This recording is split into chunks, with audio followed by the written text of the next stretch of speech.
do this.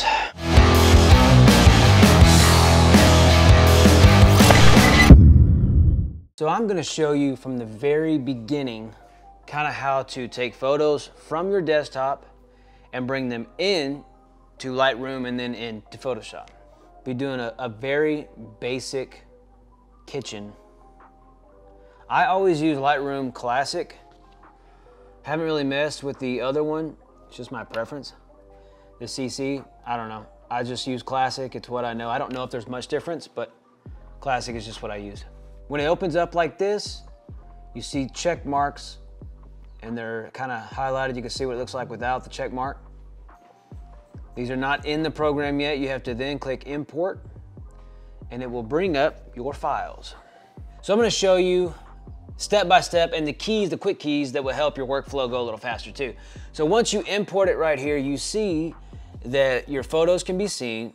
Not really anything going on here, just the navigator off to the side, your histogram, nothing really to do.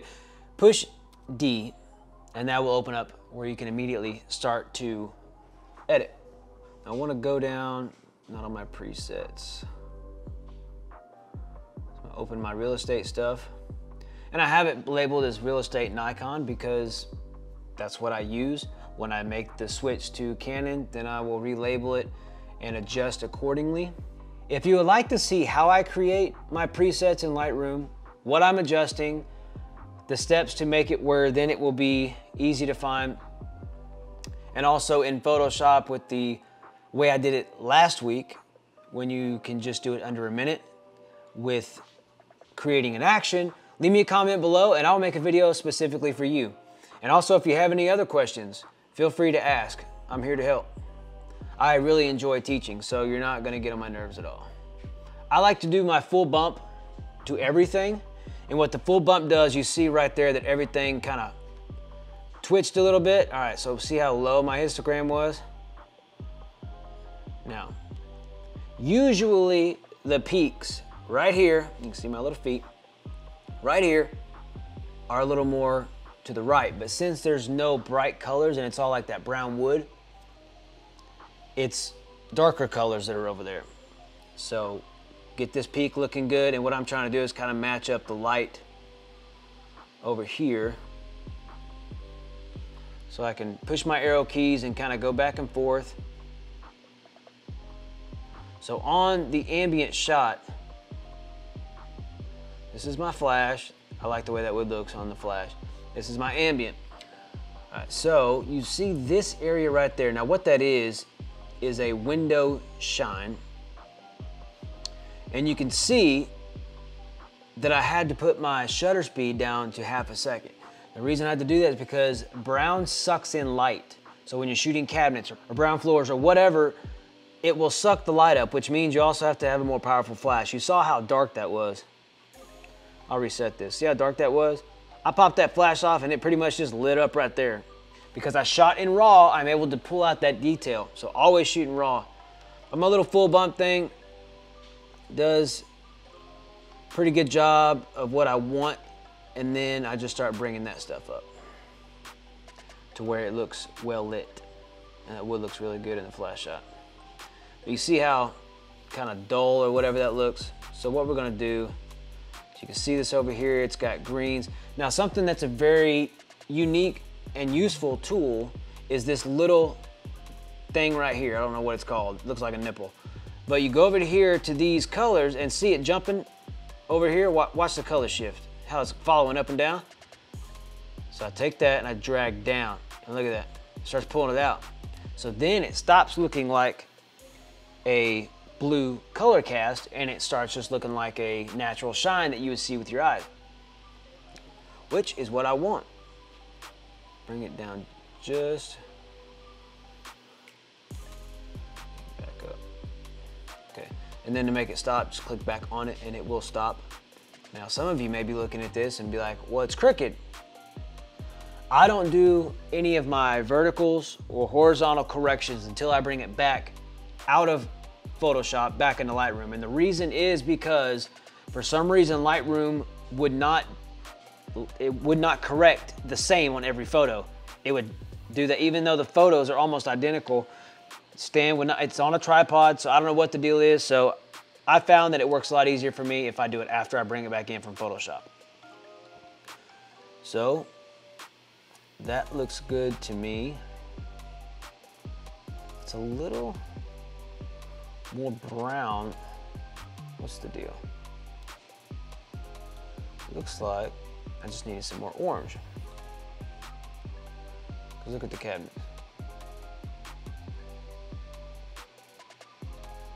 Maybe bring some of the orange down a little bit in this one. To kind of, I'm trying to even it to where it's really, really close together. Now, shift and click. So if you have 5 photos lined up, click the first one and shift click the last one and they will line up together. Edit, open as layers in Photoshop, and let's see if this thing works. While this is loading up, don't forget to give me a thumbs up if you enjoy my videos, and also subscribe to the channel and hit the bell notification so you can see every time I put out new videos. As well as links on the bottom are affiliate links.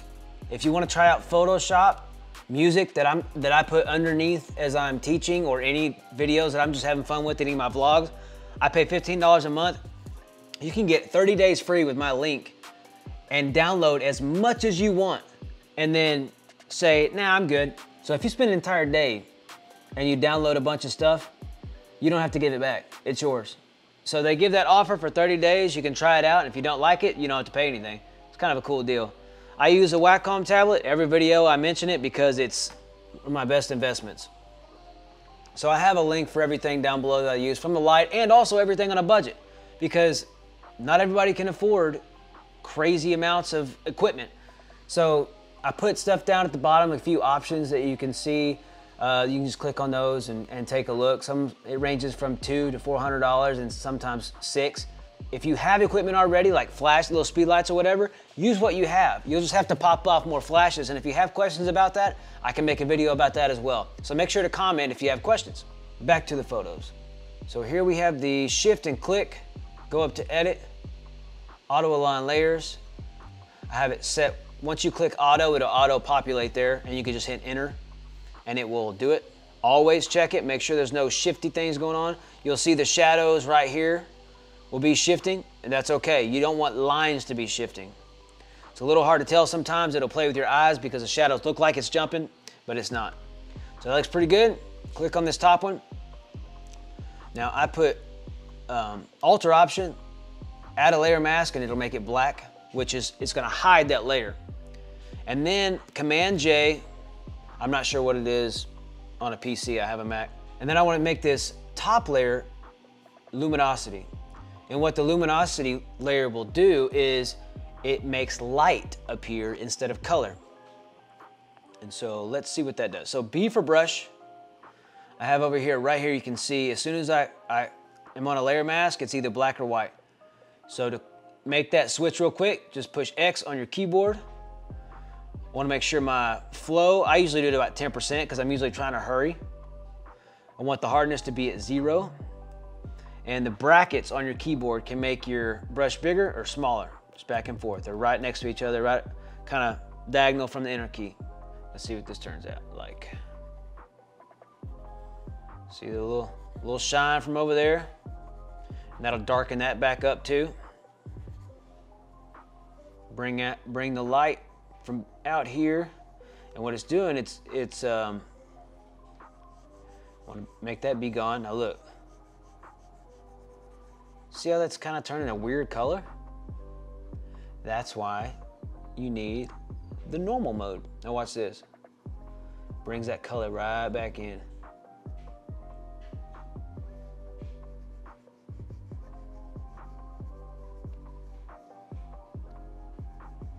If anything ever turns a weird color, see, watch, I'll show you what I mean. When I hide this mask, that was shift and click on the mask and it'll hide it. So, actually, let me do this. See that right there? It's kind of ghosting right there. So that's from the luminosity mask, okay? So when I click this, actually, let me go ahead and, I'm gonna delete this layer mask and I'll show you exactly what I'm talking about. So you see right there, that was all the nasty color. And when you have a severe light in luminosity mode, it will have like a shadow or something. It will have the outline of it. And you'd be like, what is that in my photo? That's why I duplicate it. Because then, see that duplication right there? Made it disappear. So let's do layer mask, alter option, click. I go in and put the color where I want it. That's the reason I put the mask on there. I could just leave it, but I don't want the color everywhere. I want luminosity to be in some of the spots, and I want the color to be in other spots, specifically on brown wood, because brown wood, brown cabinets, brown floors, blue light's coming from outside. Your flash probably looks blue when it's auto white balance correcting for the orange lights in the house. And you will have this nasty, weird color, and you're like, crap, what do I do now? Well, you use your normal blending mode to correct that. This looks pretty decent, right? Actually, let me get some more of that nasty color going away. We don't want any of that. Because see all that shine disappearing? That's shine from the flash, not from the lights. So we don't want it to look fake. We want it to look real. Push Z, I'm gonna cover that back up just a little bit. It looks really flashy, but that's the ambient light. So anytime I made a mistake, or anytime I'm like, that may be too much, I have my finger on X. I'm pushing back and forth, back and forth, back and forth. See it toggling? Back and forth, back and forth. So I want to, and pay attention, you're on the mask, because sometimes you can do like this, and weird things start happening, you're like, what is going on? Well, Command Z undoes that. Make sure you're on the mask, because sometimes it'll flip on you, and you won't be able to figure it out. I've done it, and it's very aggravating. I promise I don't get frustrated that easy all the time. All right. So now let's, now there is still a little bit of color in some places, but don't worry about that, because once we bring back into Lightroom, we'll be able to adjust that color exactly how we want it. So just do the best that you can, and then when you bring it back in, go to Flatten Image. Now why did I flatten the image? I'll show you. So you see right here, that? Okay, so what we're gonna do is we are going to put a new layer. We're going to click L, and that will give you a lasso tool.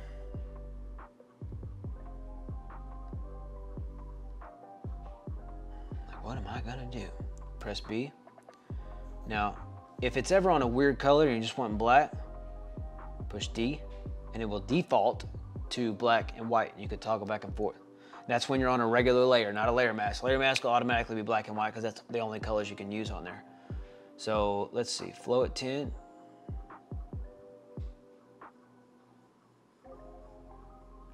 And what I'm doing here is trying to make this look natural. See if it works. So what I'm gonna do is, I'm gonna lasso this off right here. I'm not worried about that, I just want it right there. Now push the E tool to erase. Now erased right there, so it looks like it's outlined really good. I'm gonna lasso this up. Kind of square it off a little bit. I don't care about that. Double click, it'll loop back together.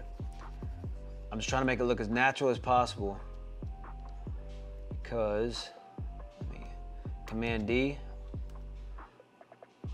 Now if you hold Shift down, it will keep it exactly level, so you don't have to guess at it.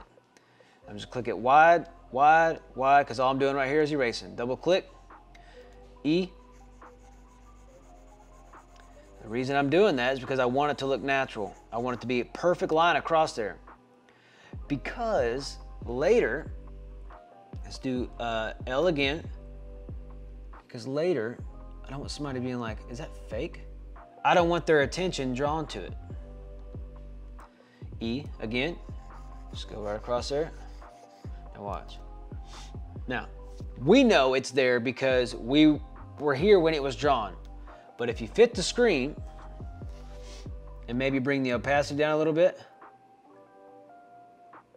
you can't tell that that's fake, especially someone looking at the home, because you brought the opacity down a little bit. Bring it back up. I'm just trying to make it to where it kind of blends a little bit. If you've ever seen a stove and it has a dark film across it where you can't usually see inside unless the inside light is on. That's what that looks like. If someone's scrolling, now you and I just watched it happen, so we're like, okay, well that doesn't look that great. That's not that good. But if you're scrolling on the internet, you won't be able to point that out. You won't even know. They won't have a clue because they didn't know what it looked like before. Benefit of editing. So flatten image, Command save, and it will bring it back over here into Lightroom. Now you remember the colors a little bit we were talking about right there? So let's do let's see, what is that, aqua? So what I do usually is I will see what colors are being affected by dragging them the other way. See how it still has a lot of yellow and orange? So if I drag that down, it kind of cleans up that look a little bit. Okay, it looks natural.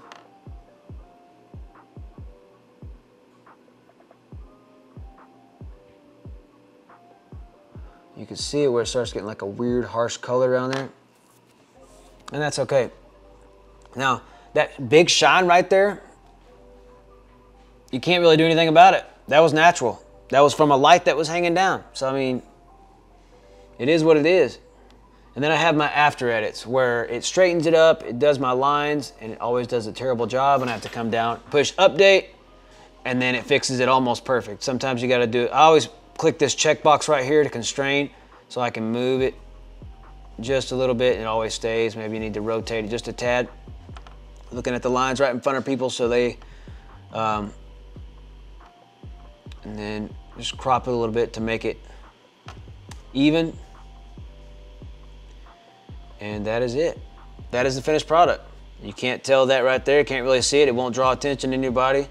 And it looks very natural. It's just showcasing these big cabinets, the microwave, and how everything's set up. It's a very basic picture, but it's what agents are looking for. So don't forget to subscribe, give me a thumbs up, and leave a comment if you have a question about anything that I did today or a better idea of how to do it. Thanks, and I'll see you next week.